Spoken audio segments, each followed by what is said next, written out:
বিসেন্সার আলতে চেক্কাতো স্থানীয় রেস্তোরাঁয় বিসেন্সা বিএনপির সহযোগিতায় ইতালি বিএনপির আয়োজন করে এক মতবিনিময় সভায়। বিস্তারিত জানাচ্ছেন আমাদের ইতালির বিশেষ প্রতিনিধি এমদাদুল হক এমদাদ। যে ভাষার জন্য প্রাণ দিয়ে ভাষা সৈনিকরা মাতৃভাষাকে প্রতিষ্ঠিত করেছে, আর সেই মাতৃভাষাকে আওয়ামী সরকার নিজেদের করে নিয়েছে। যে শহীদ মিনারে সর্বস্তরের মানুষ ফুল দিয়ে শহীদদের প্রতি শ্রদ্ধা জানাতে পারে, কিন্তু সেই শহীদ মিনারেও ফুল দিয়ে শহীদদের প্রতি শ্রদ্ধা জানাতে গেলে আওয়ামী বাকশালী সরকার দেশ থেকে শুরু করে বিদেশেও বাধা প্রদান করছে। ইতালি বিএনপি আয়োজিত পরিচিতি ও মত বিনিময় সভায় বক্তারা বলেন, বিসেন্সা আলতেসে খ্যাত স্থানীয় এক রেস্টুরেন্টে বিসেন্সা বিএনপি সার্বিক সহযোগিতায় ইতালি বিএনপি আয়োজন করে এক মত বিনিময় সভার। প্রথমে কোরআন তেলাওয়াত করা হয়, পরে ইতালি বিএনপির সভাপতি শাহ তাইফুর রহমান ছোটন ও সাধারণ সম্পাদক খন্দকার নাসির উদ্দিনকে বিসেন্সা বিএনপির সভাপতি আব্দুল গাফফার মুক্তার ও সাধারণ সম্পাদক আব্দুল আজিজ ফুল দিয়ে বরণ করে।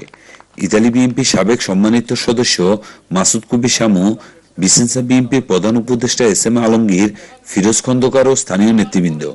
আর এই পরিচিতি ও মত বিনিময় সভায় আসেন Bolzano, Varese, Bergamo, Brescia, Bologna, Firenze, Venice, Padova, Napoli সহ বিভিন্ন শহরের নেতৃবৃন্দ অংশগ্রহণ করে।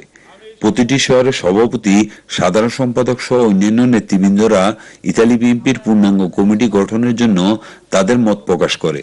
সভাপতি শাহ তাইফুর রহমান ছোটন ও সাধারণ সম্পাদক খন্দকার নাসির উদ্দিন বলেন, প্রতিটি শহরে মত বিনিময় সভা করে নেতা কর্মীদের মতের ভিত্তিতে ইতালি বিএনপির একটি শক্তিশালী কমিটি গঠন করা হবে। নেতা কর্মীরা বলেন, এই কমিটির মধ্য দিয়ে বিভিন্ন শহরে আওয়ামী সন্ত্রাসীদের প্রতিহত করা হবে। এই জন্য দরকার সকল দ্বিধাদ্বন্দ্ব ভুলে গিয়ে দলকে শক্তিশালী করা। 21শে ফেব্রুয়ারিতে রাষ্ট্রদূতের অভিযোগের ভিত্তিতে পুলিশ প্রশাসন দ্বারা বাংলাদেশ জাতীয়তাবাদী দলকে শহীদ মিনারে পুষ্পস্তবক অর্পণে বাধা প্রদানের তীব্র প্রতিবাদ জানায়।